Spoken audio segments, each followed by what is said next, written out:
So can you briefly describe the character you play in the film? John Thornton is a man who's grown up in urban America. He has a son and a wife. He is he arrives in the Yukon not to seek gold like others, but has come there to seek isolation and solace. He and his son had always planned on an adventure, and his son was intrigued by the news coming out of the Yukon. Drawings and pictures, early tintypes of the mountains and wild places, and they had always dreamed of this adventure together. And then tragically, his son was taken by disease that proved to be a difficulty he and his wife could not overcome together, and he ran away. And it is in the context of his relationship with the character Buck, the dog, that he finds the courage to go back and face the circumstances that he's left behind, and to redeem himself. And Buck while Buck's adventure is to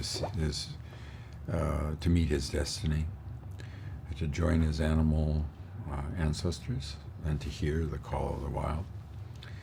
At the same time, there's a nice dramatic roundness to Buck's influence on Thornton, creating this instinct to move towards redemption. And what inspired you to want to be in this film? The emotional power of that relationship, And the very talented people involved in the telling of the story. Michael Green's script, Chris Saunders' beautiful capacity to create animated characters, and his understanding of the story he wanted to tell.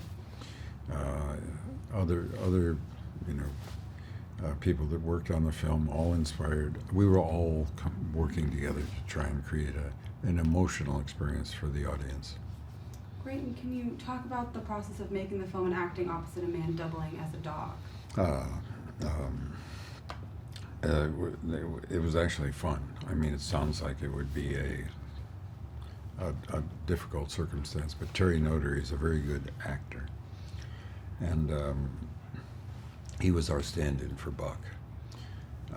So he was useful for everyone to organize their eye lines, so everyone was looking, when they were supposed to be looking at the dog, they were looking at the same place. And he was a student of dog behavior, so he could replicate the mechanics of dog movement. For instance, when Buck first sees the snow, there's a wonderful behind-the-scenes footage of Terry Notary behaving as a dog might under those circumstances. But in the more intimate scenes that we shared, the more character scenes that we shared together, he was a fantastic person to work with. And it gave me an emotional partner to work with. And why do you think the story has resonated with readers and audiences for so long? The power of elemental stories. They survive time and context, social context. Context of time. This is a book that's been around for 100-some years, almost 120 years. It's never been out of print.